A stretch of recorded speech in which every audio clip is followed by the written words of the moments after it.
जैसा अन्न वैसा मन दोस्तों।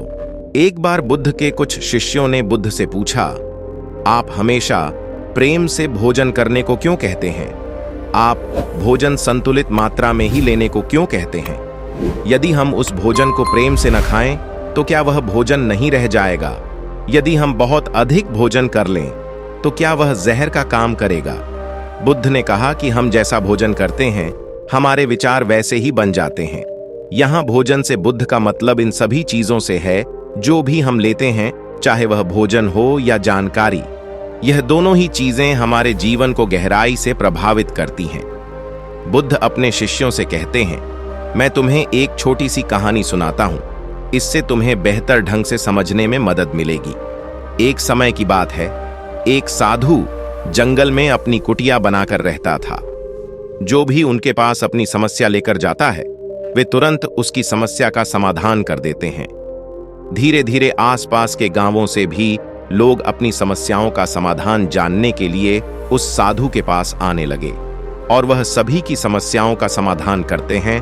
धीरे धीरे उनकी प्रसिद्ध गांव से शहर और शहर से राजधानी तक फैल गई। आर्ष की प्रसिद्धि उस राज्य के राजा के कानों तक पहुंची। तो एक दिन राजा अपने सेनापति और मंत्री के साथ उस साधु से मिलने गए। राजा ने साधु से कहा, महाराज, मैंने आपके बारे में बहुत चर्चा सुनी है। मैंने सुना है कि आपके पास हर समस्या का समाधान है, इसलिए मुझे लगता है कि हमारी राज्य अदालत में आपकी सबसे ज्यादा जरूरत है। जहां लोग हर दिन नई समस्याएं लेकर आते हैं, आप यहां जंगल में अपना समय क्यों बर्बाद कर रहे हैं? आपको यहां उचित भोजन भी नहीं मिलेगा। जंगली फलों को तोड़कर खाना चाहिए, पत्थरों पर सोना पड़ेगा। आप हमारे साथ हमारे महल में आएं, वहां आपको हर सुविधा दी जाएगी। खाने के लिए स्वादिष्ट व्यंजन होंगे, आप इनका स्वाद लीजिए। आप यहां अपना समय क्यों बर्बाद कर रहे हैं? आप हमारे साथ हमारे राज दरबार में बैठिए और राज दरबार की शोभा बढ़ाइए। वह साधु उस राजा को बहुत मना करता है, लेकिन राजा नहीं मानता, उसके चरणों में गिर जाता है और अंत में साधु को अपने साथ महल में ले जाता है और महल में वह राजा अनेक प्रकार के दान देता है उस भिक्षु को सुख सुविधा की। धीरे धीरे समय बीतता जाता है और इसके साथ ही धीरे धीरे साधु का व्यवहार भी बदल जाता है। आपको यकीन नहीं होगा कि किस राजा के महल में रहते रहते उस साधु का व्यवहार पूरी तरह से बदल जाता है। ये बात उस साधु को भी समझ नहीं आती। फिर उसका स्वभाव इतना क्यों बदल रहा है? फिर अचानक एक दिन मौका पाकर साधु महल से भाग जाता है, लेकिन वह अपने साथ कुछ कीमती सामान लेकर भाग जाता है। इसमें रानी का हार, हीरे जवाहरात और कुछ कीमती पत्थर होते हैं। जब राजा को साधु की चोरी के बारे में पता चलता है, इसलिए वह उसे पकड़ने के लिए उसके पीछे कुछ सैनिक भेजता है। भाई साधु को हर जगह ढूंढते हैं, लेकिन वह कहीं नहीं मिलता। साधु जंगल की ओर भागता है और भागते भागते थक जाता है। फिर जंगल के बीच में आकर एक पेड़ के नीचे बैठ जाता है। जैसे ही वह पेड़ के नीचे बैठ जाता है, तभी पेड़ से एक फल टूटकर उस साधु के पास गिरता है। साधु बहुत भूखा था, इसलिए उसने फल खा लिया। वह फल एक औषधि है जो पेट में जाने के बाद उसे बीमार कर देता है। यदि अनावश्यक रूप से दवा ली जाए तो यह शरीर को नुकसान पहुंचा सकता है। वह औषधि उस साधु को बहुत बीमार कर देती है। वह इतना बीमार हो जाता है कि उसकी मृत्यु होने वाली होती है और उसका शरीर लकड़ी की तरह सूख जाता है। अब उस साधु के मन में विचार आया कि मैं उस राजा का धन लेकर क्यों भाग रहा हूं? मैं तो एक साधु था, न जाने मुझे क्या हो गया कि मैं यह धन लेकर व्यर्थ नहीं भाग रहा हूं।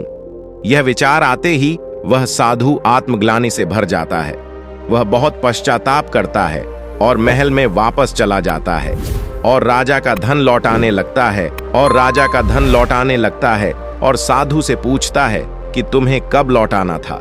तो फिर आप यह धन लेकर क्यों भाग गए?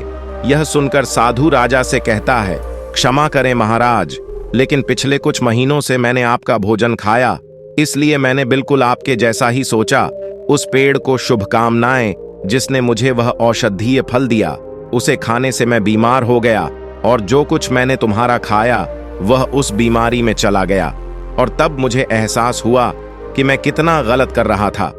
वह साधु राजा से कहता है कि तुम्हारे पास जो भी धन है वह तुमने मेहनत करके नहीं कमाया है, या तो तुमने इसे चुरा लिया या पुनः प्राप्त कर लिया। इसीलिए इस धन के उपयोग में मेरी बुद्धि भ्रष्ट हो गई थी।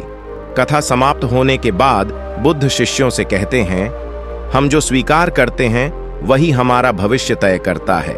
इसलिए मैं आपसे कहना चाहता हूं कि किसी भी चीज को स्वीकार करने से पहले यह देख लें कि वह चीज क्या है। आप जो लेने जा रहे हैं वह कहां से आता है? क्या यह पाप से आता है? क्या यह क्रोध या ईर्ष्या से आता है या प्यार से आता है? क्योंकि आप जो भी लेते हैं, चाहे वह भोजन हो या विचार, ये दोनों तय करते हैं कि आपका भविष्य कैसा होगा। दोस्तों, मुझे उम्मीद है कि आपको इस कहानी से कुछ सीखने को मिला होगा। दान देने का महत्व। एक बार की बात है, गौतम बुद्ध अपने शिष्यों के साथ भारत के एक गांव से दूसरे गांव की यात्रा कर रहे थे। रास्ते में वे एक गरीब किसान से मिले। किसान का नाम कन्हैया था। कन्हैया बहुत गरीब था और उसके पास खाने के लिए पर्याप्त भोजन नहीं था। उसके पास पहनने के लिए केवल पुराने और फटे पुराने कपड़े थे। जब गौतम बुद्ध और उनके शिष्य कन्हैया के घर पहुंचे तो कन्हैया ने उनका स्वागत किया।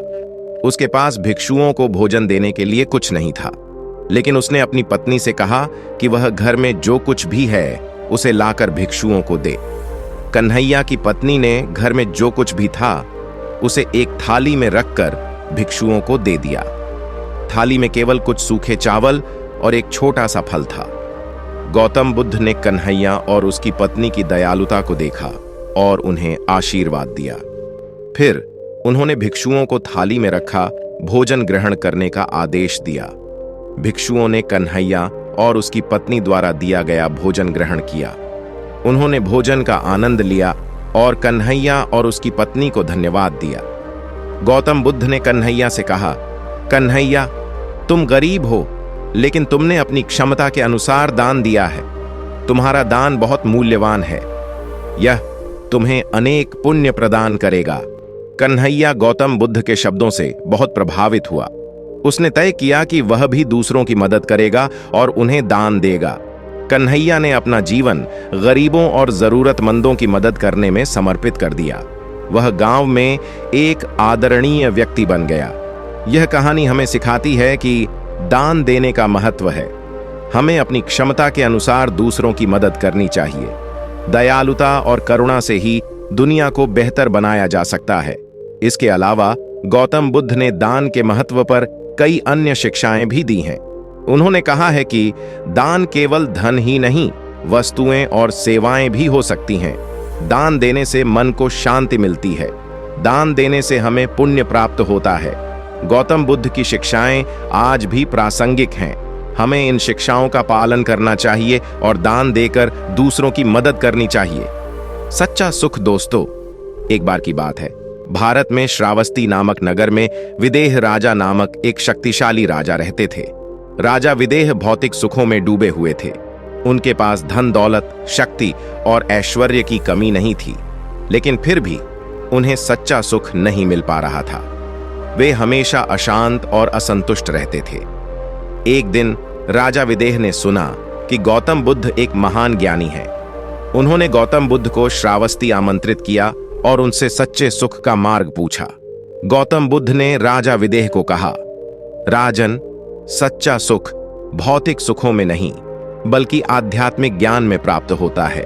आपको अपनी इच्छाओं और आसक्तियों पर नियंत्रण रखना होगा और दूसरों के प्रति दयालु और करुणामय होना होगा।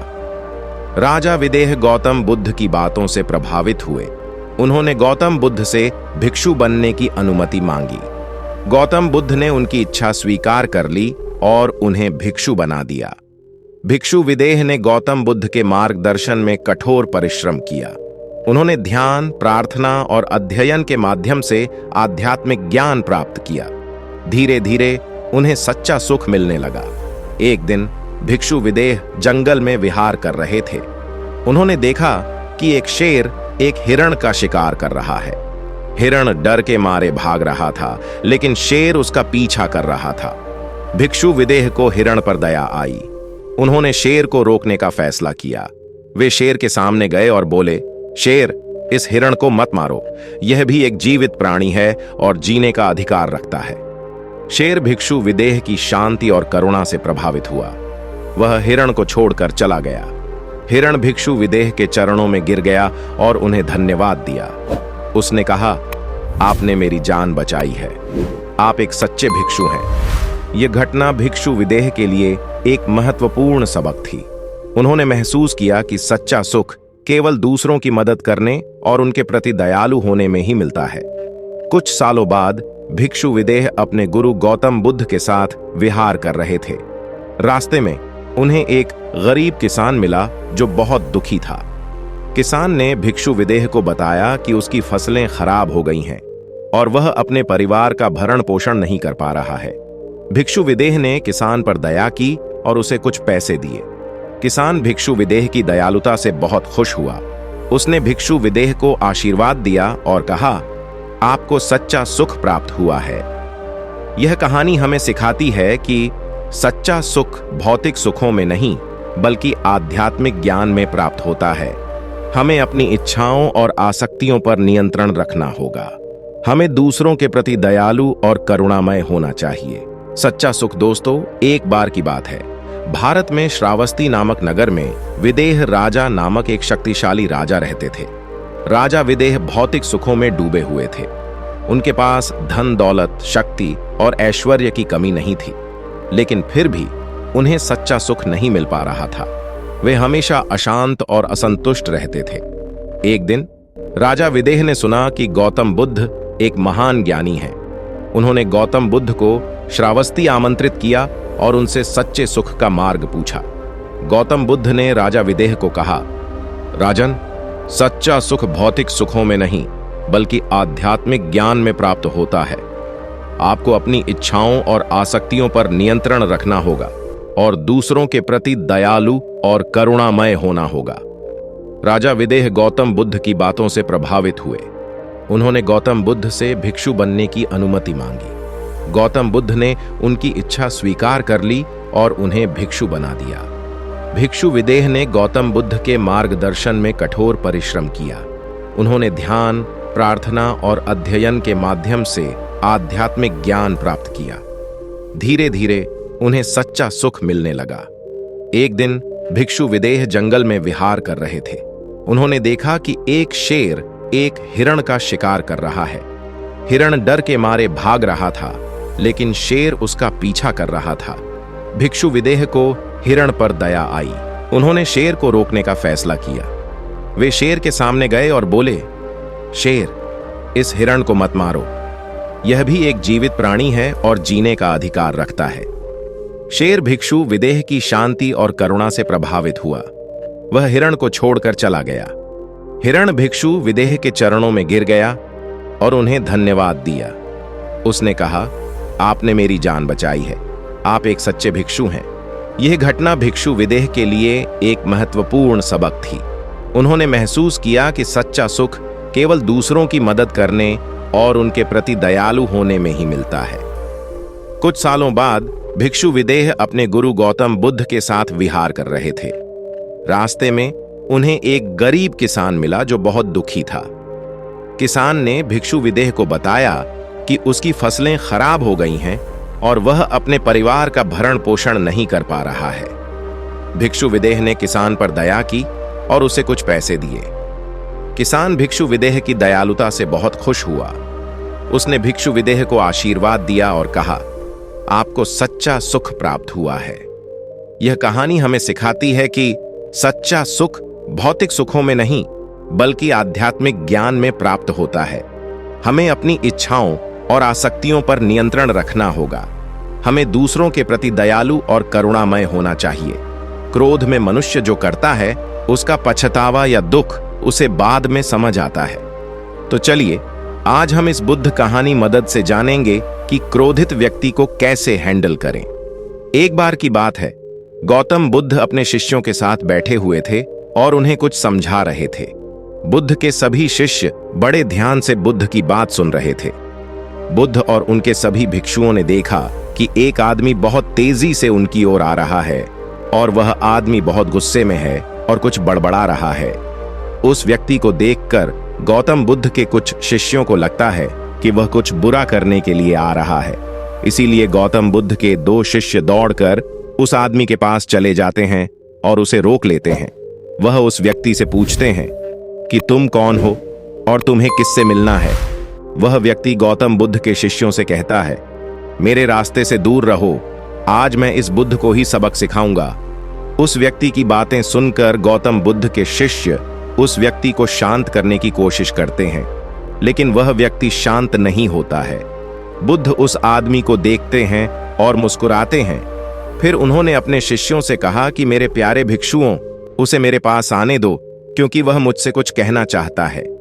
बुद्ध के भिक्षुओं ने अपनी आज्ञा का पालन करते हुए उस व्यक्ति के मार्ग से हटाया। इसके बाद वह व्यक्ति बुद्ध के सामने खड़ा हो जाता है।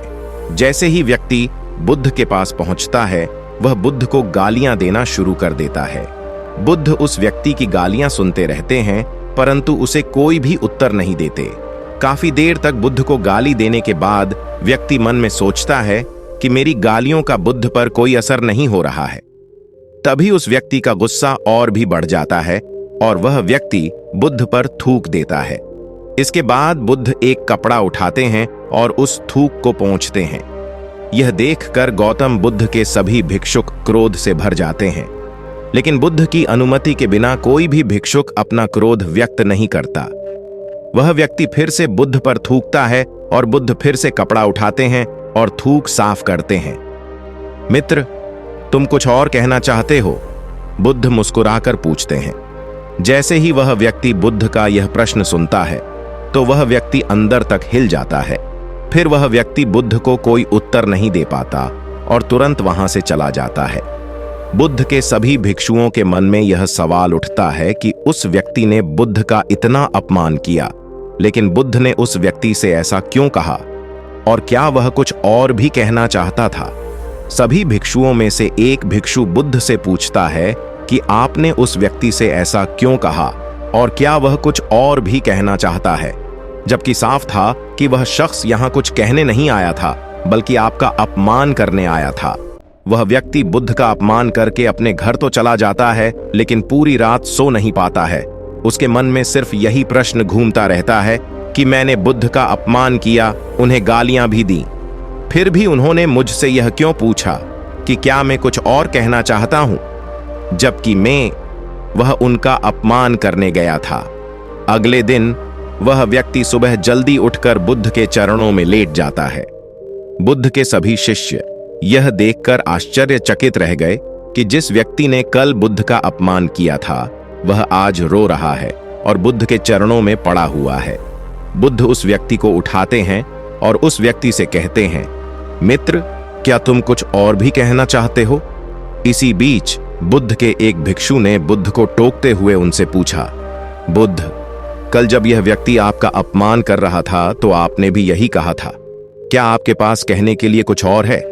और आज यह व्यक्ति आपके सामने रो रहा है, तुम अभी भी यही कह रहे हो? इसका क्या मतलब है? बुद्ध, कृपया हमें समझाइए। बुद्ध ने कहा कि शब्दों की कमी है। कल भी यह व्यक्ति मुझसे कुछ कहना चाहता था, लेकिन शब्द नहीं थे, इसलिए वह क्रोधित होकर मुझ पर थूककर उस बात को मुझसे कहने का प्रयास किया, और आज भी आंसू शब्द के स्थान पर असमर्थ हैं जो यह कहना चाहता है।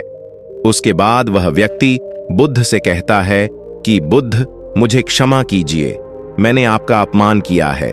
बुद्ध कहते हैं कि तुम्हें क्षमा मांगने की कोई आवश्यकता नहीं है, क्योंकि तुमने ही क्रोध किया है और उसका दूहक भी भोगा है। आपने दूसरे को क्या नुकसान पहुंचाया?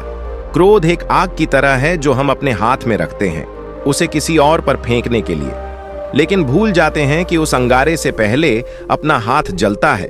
उम्मीद करता हूं इस कहानी से आपको आज बड़ी सीख मिली होगी। मन को नियंत्रित करने के लिए क्या करें? दोस्तों, आज के इस बुद्ध की कहानी शेयर करके आपको बताने वाला हूं कि आप मन को वश में करने के लिए क्या कर सकते हैं। तो बिना समय को गंवाए चलिए जानते हैं कि हम सब मन को वश में करने के लिए क्या कर सकते हैं। अगर आप इस कहानी के पीछे के तर्क को समझ लें तो आपका दिमाग काबू में हो सकता है। जब मैंने पहली बार यह कहानी पढ़ी तो मुझे इसका तर्क समझ में नहीं आया, लेकिन इसकी भावना प्रेरणादायक है। दोस्तों, एक बार महात्मा बुद्ध किसी नगर से गुजर रहे थे। बुद्ध की नजर एक कपड़ा व्यापारी पर पड़ी जो उदास और निराश दिख रहा था। बुद्ध उसके पास गए और पूछा, हे भक्त, तुम इतने दुखी क्यों हो? यदि आप मुझे अपनी चिंता के बारे में बताएं तो मैं आपकी मदद कर सकता हूं। कपड़ा व्यापारी ने बुद्ध को प्रणाम किया और उन्हें अंदर आमंत्रित किया। व्यापारी ने कहा कि जब से मेरी पत्नी की मृत्यु हुई है, तब से मेरे छोटे बेटे की देखभाल के लिए घर पर कोई नहीं है, इसलिए मैं हमेशा उसे अपनी दुकान पर लाता हूं। लेकिन वह मेरी दुकान पर आने वाले हर ग्राहक की पगड़ी उतार देता है और कभी कभी उनका बैग उठाकर बाहर फेंक देता है। मैंने डांटा को बहुत समझाने की कोशिश की, लेकिन वह नहीं समझा। उसकी हरकतों से मेरे सभी ग्राहक अपमानित महसूस करते हैं और वापस चले जाते हैं। बुद्ध ने कहा, मैं तुम्हारी मदद कर सकता हूं, लेकिन तुम मुझसे वादा करो कि तुम मेरे किसी भी काम में हस्तक्षेप नहीं करोगे, न ही कोई सवाल पूछोगे। व्यापारी बुद्ध से एक वादा करता है। अगले दिन बुद्ध पगड़ी पहनकर आए और ग्राहक की तरह बैठे। व्यापारी के बेटे ने आकर बुद्ध की पगड़ी उछाल दी। महात्मा बुद्ध मुस्कुराए और बोले, बहुत अच्छा, जाओ और वह पगड़ी वापस ले आओ। वह बच्चा दौड़कर पगड़ी ले आया और बुद्ध को दे दी। अगले दिन बुद्ध एक कुल्हाड़ी और लाठी लेकर आए। लड़के ने फिर पगड़ी उछाली। बुद्ध ने लड़के को एक कुल्हाड़ी और लकड़ी दी और कहा, जाओ इस लकड़ी को काटो। व्यापारी को थोड़ा डर था कि कहीं उसके बेटे को चोट न लग जाए, लेकिन उन्हें अपना वादा याद था। 7 दिनों तक महात्मा बुद्ध कोई न कोई नया काम लेकर आते और लड़के से करवाते। जल्द ही लड़का भूल गया कि उसे किसी की पगड़ी उछालनी है। व्यापारी बहुत खुश हुआ और बुद्ध को धन्यवाद दिया। मैं जानता हूं कि इस कहानी और मन के नियंत्रण के बीच कोई विशेष संबंध नहीं है, लेकिन पहले आप इस तर्क को समझ लें। यदि हम अपने मन को अपने अनुसार कार्य नहीं कराएंगे तो मन अपने अनुसार कार्य करेगा। यदि हम मन को अपनी इच्छा अनुसार नियंत्रित कर लें तो मन को नियंत्रित किया जा सकता है। मन 2 तरह से काम कर सकता है। पहला, मन अपनी इच्छा अनुसार काम कर सकता है, या दूसरा, हम मन से अपनी इच्छा अनुसार काम करा सकते हैं। बुद्ध से मिलने से पहले लड़के का मन और मस्तिष्क अनियंत्रित रूप से उसकी इच्छा के अनुसार काम कर रहा था, लेकिन बुद्ध ने लड़के से अपनी इच्छा के अनुसार काम कराया, जिससे उसकी आदतें बदल गईं। दोस्तों, हम आशा करते हैं कि आपको बुद्ध की यह कहानी पसंद आई होगी। कंजूस राजा और भिक्षु। दोस्तों, एक बार की बात है, भारत में कोसल नामक राज्य में अजातशत्रु नामक एक राजा शासन करता था। राजा अजातशत्रु अपनी प्रजा के लिए एक न्यायप्रिय और शक्तिशाली राजा के रूप में जाने जाते थे, लेकिन उनके मन में एक कमी थी। वे अत्यंत कंजूस थे। वे सोने के सिक्कों के ढेर पर बैठते थे, लेकिन गरीबों और जरूरतमंदों की मदद करने में कतराते थे। एक दिन गौतम बुद्ध अपने अनुयायियों के साथ कोसल राज्य में विहार करते हुए राजा अजातशत्रु के महल में पहुंचे। उनकी ख्याति दूर दूर तक फैल चुकी थी और लोग उनकी शिक्षाओं को सुनने के लिए उत्सुक थे। राजा अजातशत्रु गौतम बुद्ध के दर्शन से सम्मानित महसूस करते हुए उनका स्वागत करते हैं। वह गौतम बुद्ध से उनके ज्ञान और शिक्षाओं के बारे में पूछते हैं। गौतम बुद्ध राजा अजातशत्रु को दान और परोपकार के महत्व के बारे में सिखाते हैं। वे कहते हैं, राजन, धन केवल तभी मूल्यवान होता है जब इसका उपयोग दूसरों की मदद करने के लिए किया जाता है। जो लोग कंजूस होते हैं वे जीवन में सच्ची खुशी और संतुष्टि प्राप्त नहीं कर पाते हैं। राजा अजातशत्रु गौतम बुद्ध की बातों से प्रभावित होते हैं। उन्हें एहसास होता है कि वे गलत रास्ते पर चल रहे थे। वे गौतम बुद्ध से क्षमा मांगते हैं और वादा करते हैं कि वे अब से दयालु और उदार बनेंगे। अगले दिन राजा अजातशत्रु एक भव्य दान समारोह का आयोजन करते हैं। वे गरीबों, भिक्षुओं और जरूरतमंद लोगों को भोजन, वस्त्र और धन दान करते हैं। राजा अजातशत्रु लोगों को भी दान करने के लिए प्रोत्साहित करते हैं। इस घटना से राजा अजातशत्रु में बहुत बदलाव आता है। वे अब पहले से कहीं ज्यादा दयालु और उदार बन जाते हैं। उन्होंने गरीबों और जरूरतमंदों की मदद करने के लिए कई परियोजनाएं शुरू की। वे अक्सर भिक्षुओं को भोजन और आश्रय प्रदान करते थे और गरीबों के लिए चिकित्सालय और स्कूल भी बनवाते थे। एक बार एक गरीब भिक्षु राजा अजातशत्रु के महल में भिक्षा मांगने आता है। राजा भिक्षु को भोजन और आश्रय देते हैं। भिक्षु राजा की दयालुता से अभिभूत होकर उन्हें आशीर्वाद देते हैं। कुछ दिनों बाद राजा अजातशत्रु बीमार पड़ जाते हैं। उनका इलाज करने के लिए कई वैद्य आते हैं, लेकिन कोई भी उन्हें ठीक नहीं कर पाता। अंत में राजा को याद आता है भिक्षु का आशीर्वाद। वे भिक्षु को बुलाते हैं और उनसे प्रार्थना करने का अनुरोध करते हैं। भिक्षु राजा के लिए प्रार्थना करते हैं और उन्हें आशीर्वाद देते हैं। चमत्कारिक रूप से राजा अजातशत्रु बीमारी से मुक्त हो जाते हैं। राजा भिक्षु के प्रति कृतज्ञता से अभिभूत होते हैं और उन्हें महल में ही रहने का अनुरोध करते हैं। क्रोध का परिणाम। दोस्तों, एक बार की बात है, गौतम बुद्ध अपने शिष्यों के साथ भारत के एक गांव से दूसरे गांव की यात्रा कर रहे थे। रास्ते में वे एक क्रोधित व्यक्ति से मिले। व्यक्ति का नाम देवदत्त था। देवदत्त एक धनी व्यापारी था, लेकिन वह हमेशा लालची और असंतुष्ट रहता था। वह हमेशा दूसरों से झगड़ता रहता था और उन पर गुस्सा करता रहता था। जब गौतम बुद्ध और उनके शिष्य देवदत्त के पास पहुंचे तो देवदत्त ने उन्हें देखा और चिल्लाने लगा, तुम लोग यहां क्या कर रहे हो? चले जाओ। गौतम बुद्ध ने शांति से कहा, देवदत्त, हम सिर्फ एक गांव से दूसरे गांव की यात्रा कर रहे हैं, हमें किसी से कोई परेशानी नहीं है। लेकिन देवदत्त नहीं माना। वह गौतम बुद्ध और उनके शिष्यों पर और भी अधिक चिल्लाने लगा। गौतम बुद्ध ने देवदत्त को शांत करने का प्रयास किया, लेकिन व्यर्थ। अंततः उन्होंने देवदत्त से कहा, देवदत्त, क्रोध एक विनाशकारी शक्ति है। यह तुम्हें और तुम्हारे आसपास के लोगों को नुकसान पहुंचाएगा। कृपया शांत हो जाओ और क्रोध को त्याग दो। देवदत्त ने गौतम बुद्ध की बात सुनी और थोड़ा शांत हुआ। उसने गौतम बुद्ध से क्षमा मांगी और उनसे आशीर्वाद मांगा। गौतम बुद्ध ने देवदत्त को आशीर्वाद दिया और उसे क्रोध पर नियंत्रण रखने का तरीका सिखाया। देवदत्त ने गौतम बुद्ध की शिक्षाओं का पालन किया और धीरे धीरे क्रोध पर नियंत्रण रखना सीख लिया। वह एक शांत और खुश व्यक्ति बन गया। यह कहानी हमें सिखाती है कि क्रोध एक विनाशकारी शक्ति है। उदाहरण के लिए, क्रोध के कारण लोग झगड़ा करते हैं, मारपीट करते हैं और यहां तक कि हत्या भी कर देते हैं। हमें क्रोध पर नियंत्रण रखना चाहिए। यदि हम क्रोध पर नियंत्रण रखेंगे तो हम शांतिपूर्ण और खुशहाल जीवन जी सकते हैं। क्रोध से बचने के लिए हमें क्षमा और करुणा का अभ्यास करना चाहिए। यदि हम दूसरों को क्षमा करेंगे और उन पर करुणा दिखाएंगे तो हमारे मन में क्रोध उत्पन्न नहीं होगा। इसके अलावा गौतम बुद्ध ने क्रोध के कई अन्य पहलुओं पर भी शिक्षाएं दी हैं। उन्होंने कहा है कि क्रोध अज्ञानता से पैदा होता है।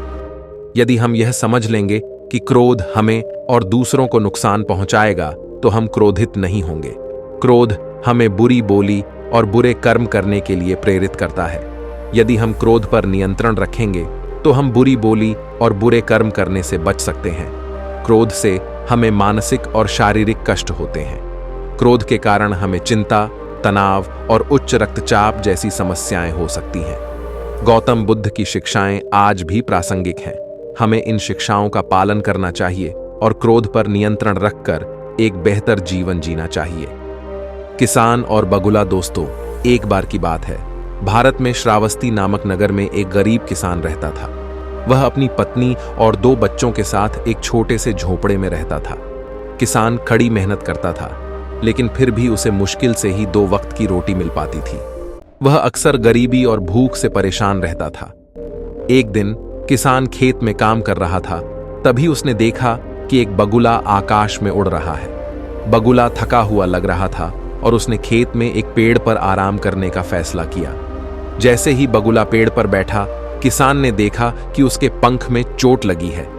बगुला दर्द से कराह रहा था और उड़ने में असमर्थ था। किसान को बगुले पर दया आ गई।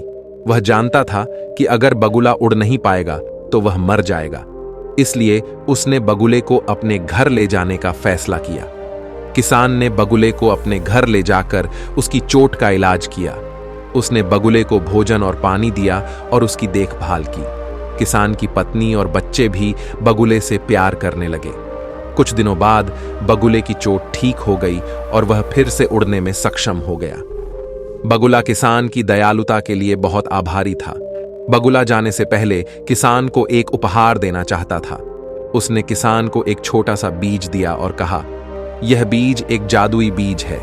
इसे अपने खेत में बो और तुम अद्भुत फल प्राप्त करोगे। किसान ने बगुले को धन्यवाद दिया और बीज ले लिया।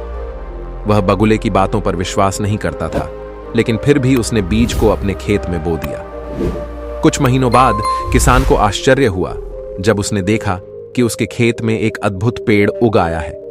यह पेड़ पहले कभी नहीं देखा गया था। इस पेड़ पर चमकदार फल लगे हुए थे जो सोने से बने लगते थे। किसान बहुत खुश था। उसने सोने के फल तोड़कर बाजार में बेच दिए। उसे फलों से बहुत पैसा मिला और वह अपनी गरीबी से मुक्त हो गया। किसान ने एक बड़ा घर खरीदा और अपने परिवार के लिए आरामदायक जीवन प्रदान किया। उसने बगुले के लिए भी एक छोटा सा घर बनवाया जहां बगुला स्वतंत्र रूप से आराम से रह सके। कहानी का शिक्षा। यह कहानी हमें सिखाती है कि दयालुता हमेशा पुरस्कृत होती है। जब हम दूसरों की मदद करते हैं तो हमें अप्रत्याशित लाभ मिल सकते हैं। प्रकृति में अद्भुत शक्तियां होती हैं। हमें प्रकृति का सम्मान करना चाहिए और उसकी देखभाल करनी चाहिए। कभी भी हार ना माने। अगर हम कड़ी मेहनत करते हैं और अच्छे काम करते हैं तो हमें सफलता अवश्य मिलेगी। इस कहानी से हमें प्रेरणा मिलती है कि हमें हमेशा दूसरों की मदद करनी चाहिए, चाहे वे कितने भी असहाय क्यों न हों। हमें प्रकृति का सम्मान करना चाहिए और उसकी देखभाल करनी चाहिए। अगर हम कड़ी मेहनत करते हैं और अच्छे काम करते हैं तो हमें सफलता अवश्य मिलेगी। कच्छप जातक दोस्तों, जंगल के बीचों बीच एक सुंदर तालाब था। इस तालाब में कच्छप नाम का एक कछुआ रहता था। कच्छप का कवच चमकदार हरा था और उसकी आंखें चंचल थीं, लेकिन कच्छप का मन उदास था। वह हमेशा दूसरों से ईर्ष्या करता था। वह चाहता था कि तालाब केवल उसका ही हो और कोई और वहां ना आए। एक दिन जंगल का राजा हाथी तालाब में पानी पीने आया। हाथी विशालकाय था और उसके पैर भारी थे। कच्छप ने हाथी को देखते ही डर महसूस किया। वह तालाब के किनारे छिप गया और सोचने लगा कि हाथी को कैसे भगाए। हाथी ने अपनी सूंड से पानी पिया और ताजगी महसूस की। फिर उसने चारों ओर देखा और कच्छप को देखा। हाथी ने मुस्कुराते हुए कहा, नमस्ते कच्छप, यह तालाब कितना सुंदर है। कच्छप ने डरते हुए कहा, यह तालाब केवल मेरा है, तुम यहां से चले जाओ। हाथी ने आश्चर्य से पूछा, तुम्हारा मतलब है कि यह तालाब सिर्फ तुम्हारे लिए है? लेकिन यह तो सभी का है। यहां सभी जानवर पानी पीने आते हैं। कच्छप ने गुस्से से कहा, मुझे परवाह नहीं है, यह तालाब मेरा है और मैं किसी को भी यहां नहीं आने दूंगा। हाथी ने समझाया, कच्छप, ईर्ष्या करना अच्छा नहीं है। हमें सभी के साथ मिलजुल कर रहना चाहिए। यह तालाब प्रकृति का वरदान है और सभी को इसका लाभ उठाने का अधिकार है। लेकिन कच्छप नहीं माना। वह हाथी पर चिल्लाने लगा और उसे धमकाने लगा। हाथी ने कच्छप को समझाने का प्रयास किया, लेकिन व्यर्थ। अंततः हाथी ने हार मान ली और तालाब से चले गए। कुछ समय बाद जंगल का दूसरा राजा शेर तालाब में आया। शेर शक्तिशाली था और उसकी आंखों में तेजस्विता थी। कच्छप ने शेर को देखते ही डर महसूस किया। वह तालाब के किनारे छिप गया और सोचने लगा कि शेर को कैसे भगाए। शेर ने अपनी गर्जना से जंगल को गूंजा दिया और तालाब में पानी पिया। फिर उसने चारों ओर देखा और कच्छप को देखा। शेर ने गंभीर आवाज में कहा, कच्छप, यह तालाब कितना शांत है। कच्छप ने डरते हुए कहा, यह तालाब केवल मेरा है, तुम यहां से चले जाओ। शेर ने पूछा, तुम्हारा मतलब है कि यह तालाब सिर्फ तुम्हारे लिए है? लेकिन यह तो सभी का है। यहां सभी जानवर पानी पीने आते हैं। कच्छप ने गुस्से से कहा, मुझे परवाह नहीं है, यह तालाब मेरा है और मैं किसी को भी यहां नहीं आने दूंगा। शेर ने समझाया, कच्छप, ईर्ष्या करना अच्छा नहीं है। हमें सभी के साथ मिलजुल कर रहना चाहिए। यह तालाब प्रकृति का वरदान है और सभी को इसका लाभ उठाने का अधिकार है। लेकिन कच्छप नहीं माना। वह शेर पर चिल्लाने लगा और उसे धमकाने लगा। शेर ने कच्छप को समझाने का प्रयास किया, लेकिन व्यर्थ। अंततः शेर ने हार मान ली और तालाब से चले गए। कच्छप अकेला रह गया। वह तालाब के किनारे बैठा और सोचने लगा। उसे एहसास हुआ कि वह कितना मूर्ख था।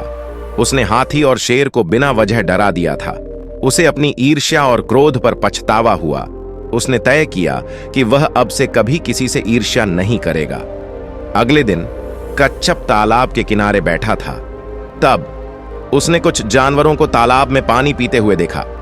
उसने मुस्कुराकर कहा, नमस्ते दोस्तों, यह तालाब आप सभी का है। आप सब यहां आकर पानी पी सकते हैं। जानवरों ने आश्चर्य से कच्छप को देखा। फिर उन्होंने खुशी से कहा, धन्यवाद कच्छप, तुम्हारी दयालुता के लिए धन्यवाद। कच्छप खुश था। उसे एहसास हुआ कि दयालुता और प्रेम से ही सच्चा सुख मिलता है। उसने तय किया कि वह अपना जीवन दूसरों की मदद करने में बिताएगा। कच्छप ने अपना जीवन लोगों को शिक्षा देने और उनका कल्याण करने में समर्पित कर दिया। वह जंगल के सभी जीवों के लिए एक प्रेरणा बन गया। कहानी का सार: ईर्ष्या एक बुरा गुण है। हमें दूसरों की सफलता से खुशी होनी चाहिए, उनकी ईर्ष्या नहीं। दयालुता और प्रेम से ही सच्चा सुख मिलता है। हमें दूसरों की मदद करनी चाहिए और उनके प्रति दयालु रहना चाहिए। कहानी हमें सिखाती है कि हमें अपने गलतियों से सीखना चाहिए और बेहतर इंसान बनने का प्रयास करना चाहिए। कच्छप जातक एक प्रेरक कहानी है जो हमें ईर्ष्या के खतरों और दयालुता के महत्व के बारे में सिखाती है। यह कहानी हमें याद दिलाती है कि हमें हमेशा दूसरों के प्रति दयालु और करुणामय रहना चाहिए। गौतम बुद्ध और अहंकारी राजा। दोस्तों, एक बार गौतम बुद्ध अपने अनुयायियों के साथ भारत में विहार कर रहे थे। उनकी यात्रा उन्हें कोसल नामक एक छोटे से राज्य में ले गई, जहां प्रसेनजित नामक एक अहंकारी राजा शासन करता था। राजा प्रसेनजित ने सुना कि गौतम बुद्ध एक महान ज्ञानी हैं और वह उनसे मिलने का उत्सुक था। राजा ने अपने राजमहल में भव्य व्यवस्था की और गौतम बुद्ध का स्वागत करने के लिए एक विशाल समारोह का आयोजन किया। राजा का अभिमान। जब गौतम बुद्ध राजा के दरबार में पहुंचे तो राजा प्रसेनजित ने उनसे पूछा, आप कौन हैं? आप क्या सिखाते हैं? क्या आप मुझसे अधिक शक्तिशाली हैं?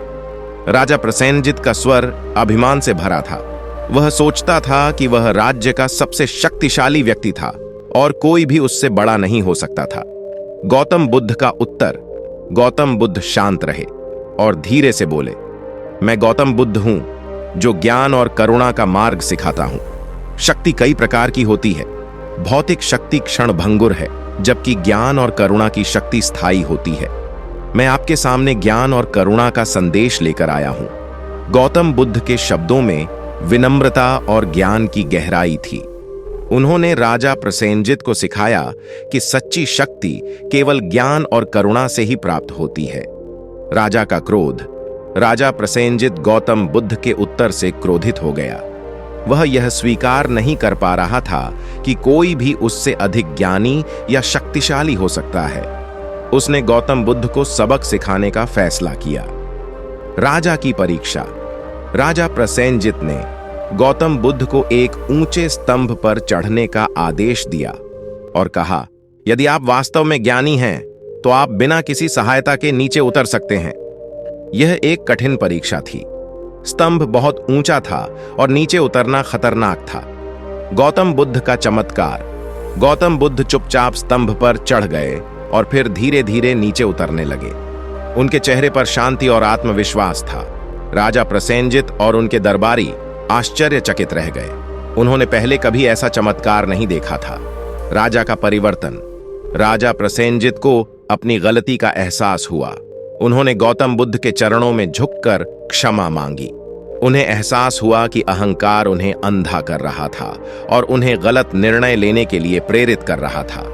गौतम बुद्ध ने उन्हें क्षमा कर दिया और उन्हें सिखाया कि अहंकार एक विनाशकारी शक्ति है।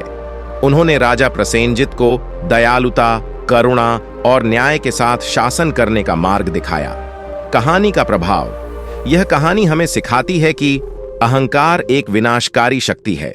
यह हमें अंधा कर सकता है और हमें गलत निर्णय लेने के लिए प्रेरित कर सकता है। ज्ञान और करुणा की शक्ति स्थायी होती है। क्रोध पर विजय। एक बार भगवान बुद्ध अपने भिक्षुओं के साथ श्रावस्ती नगर में विहार कर रहे थे। उस समय श्रावस्ती में एक कुख्यात व्यक्ति रहता था जिसका नाम अलिद्वक्कारायण था। वह क्रोध और घृणा से भरा हुआ था और अक्सर लोगों को परेशान करता था। एक दिन अलिद्वक्कारायण ने भगवान बुद्ध को देखा और उन पर क्रोधित हो गया। वह उनके पास गया और अपशब्दों का प्रयोग करते हुए उन्हें धमकाने लगा। भगवान बुद्ध शांत रहे और धैर्यपूर्वक उसकी बातें सुनते रहे। जब अलिद्वक्कारायण थक गया और शांत हो गया, तब भगवान बुद्ध ने धीरे से उससे पूछा, क्या तुम जानते हो कि तुम क्या कर रहे हो? अलिद्वक्कारायण ने कहा, मैं जो चाहता हूं वो कर रहा हूं। मैं तुम्हें डरा रहा हूं और तुम्हें यहां से भगा रहा हूं। भगवान बुद्ध मुस्कुराए और बोले, तुम मुझे नहीं डरा सकते। क्रोध एक आग की तरह है जो तुम्हें ही जला देगी। यदि तुम क्रोध पर नियंत्रण नहीं रखोगे तो यह तुम्हें नष्ट कर देगा। अलिद्वक्कारायण भगवान बुद्ध के शांत शब्दों और दयालु मुख से प्रभावित हुआ। उसने अपना सिर झुकाया और कहा, क्षमा करें भिक्षु, मैंने गलत काम किया। मैं क्रोध से भरा हुआ हूं और नियंत्रण खो बैठता हूं। कृपया मुझे क्षमा करें और मुझे क्रोध पर विजय प्राप्त करने का मार्ग दिखाएं। भगवान बुद्ध ने कहा, क्रोध पर विजय प्राप्त करने के लिए तुम्हें धैर्य और करुणा का अभ्यास करना होगा। जब तुम क्रोधित हो तो गहरी सांस लें और अपनी भावनाओं को शांत होने दें। दूसरों के प्रति दयालु रहो और उनकी भावनाओं को समझने का प्रयास करो। अलिद्वक्कारायण ने भगवान बुद्ध की शिक्षाओं को ग्रहण किया और क्रोध पर विजय प्राप्त करने का प्रयास करने लगा। धीरे धीरे वह शांत और धैर्यवान बन गया। उसने लोगों को परेशान करना बंद कर दिया और एक शांतिपूर्ण जीवन जीने लगा। कहानी की शिक्षा। यह कहानी हमें सिखाती है कि क्रोध एक विनाशकारी शक्ति है जो हमें और हमारे आसपास के लोगों को नुकसान पहुंचा सकती है। हमें क्रोध पर नियंत्रण रखना सीखना चाहिए और धैर्य और करुणा का अभ्यास करना चाहिए। भगवान बुद्ध की शिक्षाएं हमें क्रोध पर विजय प्राप्त करने और एक शांतिपूर्ण और खुशहाल जीवन जीने का मार्ग दिखाती है। इस कहानी से हम निम्नलिखित शिक्षाएं प्राप्त कर सकते हैं। क्रोध एक विनाशकारी शक्ति है। यह हमें और हमारे आसपास के लोगों को नुकसान पहुंचा सकती है। हमें क्रोध पर नियंत्रण रखना सीखना चाहिए। हमें धैर्य और करुणा का अभ्यास करना चाहिए। भगवान बुद्ध की शिक्षाएं हमें क्रोध पर विजय प्राप्त करने और एक शांतिपूर्ण और खुशहाल जीवन जीने का मार्ग दिखाती हैं। आप इस कहानी का उपयोग निम्नलिखित तरीकों से कर सकते हैं। बच्चों को क्रोध के खतरों और धैर्य और करुणा के महत्व के बारे में सिखाने के लिए, स्वयं को क्रोध को प्रबंधित करने में मदद करने के लिए, दूसरों को क्रोध पर विजय प्राप्त करने के लिए प्रेरित करने के लिए। क्षमा का महत्व। दोस्तों, एक बार की बात है, गौतम बुद्ध अपने शिष्यों के साथ भारत के एक गांव से दूसरे गांव की यात्रा कर रहे थे। रास्ते में वे एक भिक्षु से मिले। भिक्षु का नाम देव था। देव एक बुद्धिमान और ज्ञानी भिक्षु थे, लेकिन उनमें एक कमी थी। वे क्षमा करने में असमर्थ थे। यदि कोई उनसे गलती करता तो वे उस व्यक्ति पर बहुत गुस्सा हो जाते और उसे कभी क्षमा नहीं करते। एक दिन देव एक गांव में प्रचार कर रहे थे। उन्होंने लोगों को सदाचार और नीतिशास्त्र के बारे में सिखाया, लेकिन एक ग्रामीण ने देव का उपहास किया और उनका अपमान किया। देव को ग्रामीण का व्यवहार बहुत बुरा लगा। वे ग्रामीण पर बहुत गुस्सा हो गए और उन्होंने उसे श्राप दिया। ग्रामीण देव के श्राप से डर गया। वह गौतम बुद्ध के पास गया और उनसे क्षमा मांगी। गौतम बुद्ध ने ग्रामीण की बात सुनी और उसे समझाया कि क्रोध और घृणा से किसी का भला नहीं होता। उन्होंने कहा, देव, तुम्हें इस ग्रामीण को क्षमा कर देना चाहिए। क्रोध और घृणा तुम्हें और इस ग्रामीण को भी नुकसान पहुंचाएगी। क्षमा ही सबसे बड़ा बदला है। देव ने गौतम बुद्ध की बात सुनी और ग्रामीण को क्षमा कर दिया। ग्रामीण को देव की क्षमा पाकर बहुत खुशी हुई। उसने देव से माफी मांगी और उनका अनुयायी बन गया। यह कहानी हमें सिखाती है कि क्षमा एक महान गुण है। हमें दूसरों को क्षमा करना चाहिए, चाहे उन्होंने हमारे साथ कितना भी बुरा व्यवहार क्यों न किया हो। क्षमा करने से मन में शांति मिलती है। क्षमा से क्रोध और घृणा दूर होती है। इसके अलावा गौतम बुद्ध ने क्षमा के कई अन्य पहलुओं पर भी शिक्षाएं दी हैं। उन्होंने कहा है कि क्षमा ही सबसे बड़ा बदला है। क्षमा करने से हम दूसरों को भी क्षमा करना सीखते हैं। क्षमा हमें मोक्ष प्राप्त करने में मदद करती है। गौतम बुद्ध की शिक्षाएं आज भी प्रासंगिक हैं। हमें इन शिक्षाओं का पालन करना चाहिए और क्षमा का अभ्यास करके एक बेहतर जीवन जीना चाहिए। यह कहानी हमें याद दिलाती है कि हमें हमेशा दयालु और क्षमाशील रहना चाहिए। हमें क्रोध और घृणा से दूर रहना चाहिए और दूसरों के प्रति प्रेम और करुणा दिखाना चाहिए। क्षमा का अभ्यास करने के लिए हम निम्नलिखित युक्तियों का पालन कर सकते हैं। जब कोई हमें ठेस पहुंचाए तो गहरी सांस लें और शांत होने का प्रयास करें। उस व्यक्ति के दृष्टिकोण को समझने का प्रयास करें। यह याद रखें कि हर कोई गलती करता है। उस व्यक्ति को क्षमा करने का निर्णय लें। उस व्यक्ति को क्षमा करने के लिए स्वयं को कहें। क्षमा को भूलने का प्रयास न करें। क्षमा का अभ्यास करते रहें।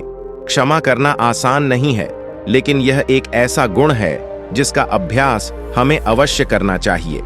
क्षमा करने से हमें और दूसरों को भी शांति और खुशी मिलती है। सत्य की शक्ति। दोस्तों, एक बार की बात है, गौतम बुद्ध अपने शिष्यों के साथ भारत के एक गांव से दूसरे गांव की यात्रा कर रहे थे। रास्ते में वे एक न्यायाधीश से मिले। न्यायाधीश का नाम चंद्रगुप्त था।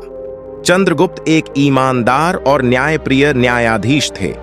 वह हमेशा सच बोलते थे और सत्य के मार्ग पर चलते थे। जब गौतम बुद्ध और उनके शिष्य चंद्रगुप्त के दरबार में पहुंचे तो चंद्रगुप्त ने उनका स्वागत किया।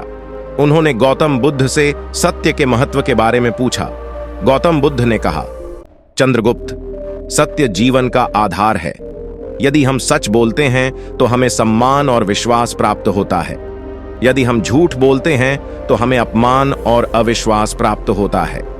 चंद्रगुप्त ने गौतम बुद्ध की बात सुनी और कहा, मैं हमेशा सच बोलने का प्रयास करता हूं, लेकिन कभी कभी सच बोलना मुश्किल होता है।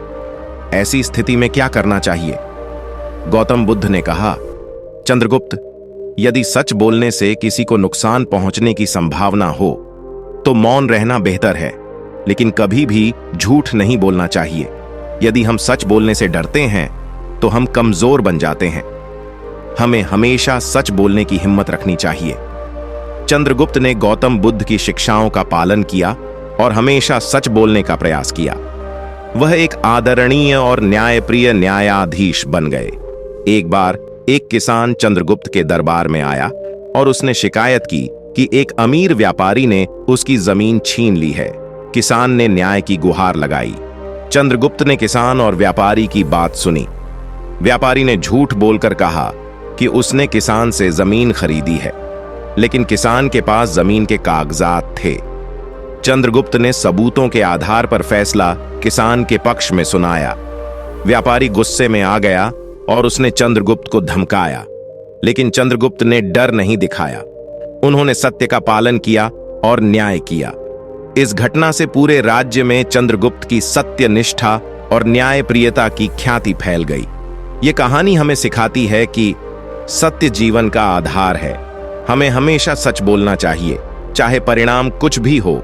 सत्य का सामना करने में हमें कभी भी डर नहीं दिखाना चाहिए।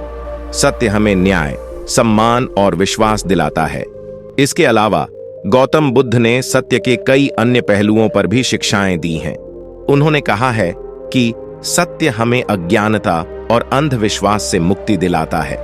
सत्य हमें प्रेम, करुणा और दया का मार्ग दिखाता है। सत्य हमें आत्मज्ञान और मोक्ष प्राप्त करने में मदद करता है। संतोष का महत्व। एक बार की बात है, गौतम बुद्ध अपने शिष्यों के साथ भारत के एक गांव से दूसरे गांव की यात्रा कर रहे थे। रास्ते में वे एक धनवान व्यक्ति से मिले। व्यक्ति का नाम धनपाल था। धनपाल एक बहुत अमीर आदमी था, लेकिन वह हमेशा असंतुष्ट रहता था।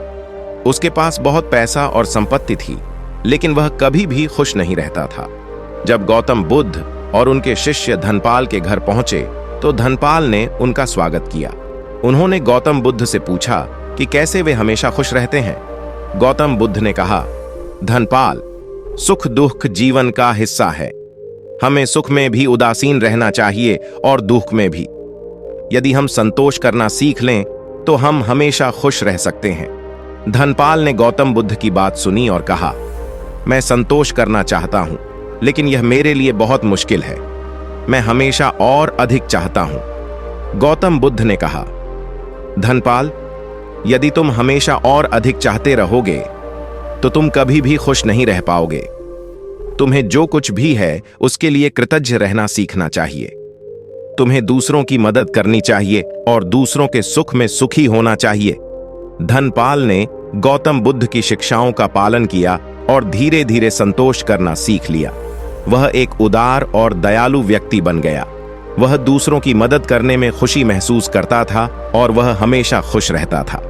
एक दिन धनपाल के घर में आग लग गई। उसकी सारी संपत्ति जलकर राख हो गई, लेकिन धनपाल शांत रहा। उसने कहा, मैंने जो कुछ भी खोया है वह केवल भौतिक चीजें हैं। मेरे पास मेरा परिवार और मेरा स्वास्थ्य है, और यह सब कुछ मायने रखता है।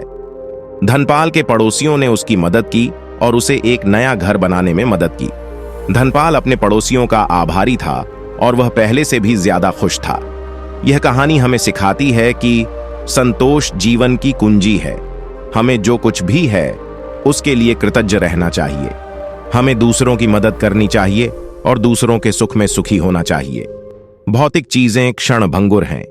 सच्चा सुख मन की शांति से आता है। इसके अलावा गौतम बुद्ध ने संतोष के कई अन्य पहलुओं पर भी शिक्षाएं दी हैं।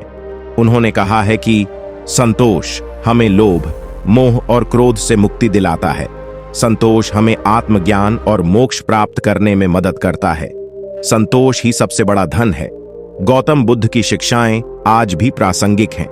हमें इन शिक्षाओं का पालन करना चाहिए और संतोष का अभ्यास करके एक बेहतर जीवन जीना चाहिए। यह कहानी हमें याद दिलाती है कि हमें हमेशा सरल और विनम्र जीवन जीना चाहिए। हमें भौतिक चीजों की लालच नहीं करनी चाहिए और दूसरों के प्रति दयालु और करुणामय होना चाहिए। संतोष और लोभ के बीच संघर्ष। एक बार की बात है, गौतम बुद्ध भारत के एक गांव में घूम रहे थे। उनके साथ उनके कुछ शिष्य भी थे। जैसे ही वे गांव से गुजर रहे थे, उन्हें एक अमीर व्यापारी दिखाई दिया। व्यापारी का नाम धनद था। धनद बहुत अमीर था, लेकिन वह हमेशा असंतुष्ट रहता था। उसके पास बहुत पैसा और संपत्ति थी, लेकिन वह कभी भी खुश नहीं रहता था। धनद ने गौतम बुद्ध को देखा और उनके पास गया। उसने गौतम बुद्ध से कहा, भगवान बुद्ध, मैं बहुत अमीर हूं, लेकिन मैं हमेशा असंतुष्ट रहता हूं। मुझे नहीं पता कि मैं क्या चाहता हूं।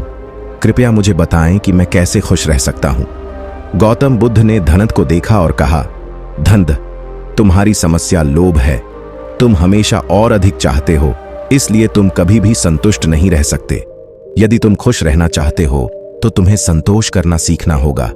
धनद ने कहा, लेकिन भगवान बुद्ध, संतोष कैसे करें? मैं हमेशा और अधिक चाहता हूं। यह मेरे स्वभाव में है। गौतम बुद्ध ने कहा, धनद, तुम अपना स्वभाव बदल सकते हो। तुम्हें बस कोशिश करने की जरूरत है। यहां कुछ चीजें हैं जो तुम कर सकते हो। अपने पास जो कुछ भी है उसके लिए कृतज्ञ रहो। दूसरों की मदद करो। भौतिक चीजों से जुड़ो मत।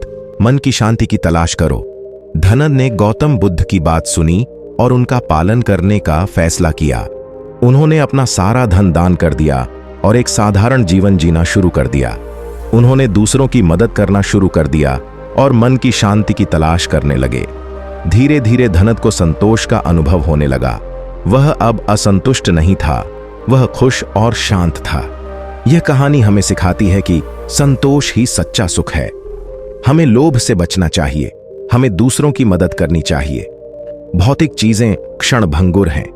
मन की शांति ही स्थायी सुख है। गौतम बुद्ध ने हमें संतोष और लोभ के बीच संघर्ष के बारे में बहुत कुछ सिखाया है। उन्होंने कहा है कि लोभ हमें दुख और पीड़ा की ओर ले जाता है। संतोष हमें मुक्ति और आनंद की ओर ले जाता है। संतोष ही सबसे बड़ा धन है। गौतम बुद्ध की शिक्षाएं आज भी प्रासंगिक हैं। हमें इन शिक्षाओं का पालन करना चाहिए और संतोष का अभ्यास करके एक बेहतर जीवन जीना चाहिए। यहाँ संतोष और लोभ के बीच संघर्ष को दर्शाने वाले कुछ उदाहरण दिए गए हैं। राजा मिदास को सोने का स्पर्श करने की शक्ति मिली थी। वह बहुत खुश था, लेकिन जल्द ही उसे पता चला कि वह जो भी छूता है वह सोने में बदल जाता है, यहाँ तक कि उसका भोजन भी। वह भूख और प्यास से मरने लगा और अपनी गलती का एहसास हुआ। महात्मा गांधी ने एक साधारण जीवन जीने का चुनाव किया। यह कहानी हमें याद दिलाती है कि हमें हमेशा सरल और विनम्र जीवन जीना चाहिए। हमें भौतिक चीजों की लालच नहीं करनी चाहिए और दूसरों के प्रति दयालु और करुणामय होना चाहिए। संतोष का अभ्यास करने के लिए हम अपने पास जो कुछ भी है उसके लिए कृतज्ञ रह सकते हैं, दूसरों की मदद कर सकते हैं, भौतिक चीजों से जुड़ने से बच सकते हैं, मन की शांति की तलाश कर सकते हैं।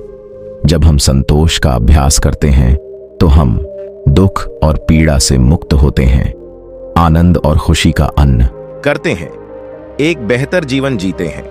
गौतम बुद्ध की शिक्षाएं हमें संतोष और लोभ के बीच संघर्ष को समझने और एक बेहतर जीवन जीने में मदद करती हैं। घर में सुख शांति लाने का तरीका एक बार की बात है। एक बड़े गांव के बाहर एक बूढ़ा साधु आप झोपड़ी बनाकर रहते थे। बुद्ध भिक्षु, बहुत महान ध्यानी और बुद्धिमान व्यक्ति, वह हर दिन उस गांव में भीख मांगने के लिए जाता था। इसलिए अक्सर कोई न कोई अपनी समस्या का समाधान पूछता था और बौद्ध भिक्षु भी बहुत आसानी से और अधिक समझदारी से लोगों को उनकी समस्या का समाधान सुझाएं। ऐसे ही एक दिन भीख मांगते हुए वे उस गांव के सबसे अमीर आदमी के घर पहुंचे। उस अमीर आदमी के घर में एक बड़ी समस्या थी और यही वह समय था जब उनके घर के लोग अक्सर एक दूसरे से झगड़ते रहते थे। घर में शांति और भाईचारे की कमी थी। इस बात को लेकर अमीर आदमी बहुत परेशान था। अमीर आदमी ने बौद्ध भिक्षु की बुद्धिमत्ता और समस्याओं को समझने की उनकी क्षमता के बारे में सुना था। तो जैसे ही उसने बौद्ध भिक्षु को देखा, अपने घर के दरवाजे पर खड़े थे, तो दौड़कर उन्हें अंदर बुलाया और अपने नौकर को भिक्षा के लिए कुछ खाने का ऑर्डर दिया। नौकर रसोई से कुछ खाना लाया। उस अमीर आदमी ने वह खाना खा लिया, भिक्षु के जार में डाला। बौद्ध भिक्षु अमीर आदमी को धन्यवाद देकर जाने लगे तो अमीर आदमी ने उन्हें रोका और कहा, महात्मा, मैं आपसे एक सवाल पूछना चाहता हूं। बौद्ध भिक्षु ने मुस्कुराते हुए कहा, पूछो, आपका सवाल क्या है? अमीर आदमी ने कहा, मैं जानना चाहता हूं कि लोग आपस में झगड़ते क्यों हैं। यह सुनकर बौद्ध भिक्षु कुछ देर चुप रहा, फिर ऊंचे स्वर में चिल्लाया, मैं आपके यहां आपके मूर्खतापूर्ण प्रश्नों का उत्तर न देने की भीख मांगने आया हूं। ऐसी बातें आप एक साधु के मुंह से सुनते हैं। अमीर आदमी के गुस्से की कोई सीमा नहीं रही। उसने खुद पर नियंत्रण खो दिया और साधु पर जोर जोर से चिल्लाने लगा। उन्हें बुरा भला कहते हुए उसने कहा, कितना स्वार्थी आदमी है। मैंने तुम्हें खाने के लिए खाना दिया और तुम मुझसे ऐसे बात करते हो। अमीर आदमी को गुस्सा आ गया। एक बौद्ध भिक्षु को खूब गालियां दी, लेकिन बौद्ध भिक्षु बिना एक शब्द कहे उनकी सारी बातें सुनता रहा। वह अमीर आदमी और उन पर चिल्लाता रहा, लेकिन थोड़ी देर बाद जब वह व्यक्ति शांत हुआ तो बौद्ध भिक्षु ने मुस्कुराते हुए कहा, मेरे दोस्त, जैसे ही मैंने तुम्हारे साथ बुरा व्यवहार किया, तुम्हें गुस्सा आ गया और गुस्से में तुम मुझ पर चिल्लाने लगे, और अगर उसी समय तुम पर गुस्सा हो तो चिल्लाने लगते हो तो हमारे बीच बहुत भयंकर लड़ाई हो सकती है। दरअसल गुस्सा सभी युद्धों की जड़ है। जब एक व्यक्ति गुस्से में होता है और दूसरा व्यक्ति गुस्से में उसकी बातों का जवाब देना शुरू कर देता है तो लड़ाई निश्चित रूप से बढ़ जाएगी। लेकिन अगर दूसरा व्यक्ति उस समय शांत रहेगा और हो सकता है थोड़ी देर के लिए चुप, जब पहला व्यक्ति क्रोधित होता है तो बड़े से बड़ा झगड़ा भी सुलझ जाता है और खत्म हो जाता है। सीधे शब्दों में कहें तो परिवार के सदस्य एक दूसरे के साथ धैर्य रखें। घरेलू विवादों को निपटाने का एकमात्र तरीका है। तो दोस्तों, इस कहानी का सबक यह है कि चाहे घर पर हों, साथ काम करें दोस्तों, कार्यस्थल पर हमें खुद को स्थिर और शांत रखना चाहिए। और अगर कोई हमसे नाराज हो भी जाए तो जहां तक हो सके हमें उसे शांति से जवाब देना चाहिए, क्योंकि जैसे जैसे हम अपनी शांति खाते हैं और सामने वाले पर गुस्सा करते हैं तो छोटी छोटी बातें भी बड़ी हो सकती हैं और हमें बहुत बड़ा नुकसान पहुंचा सकते हैं।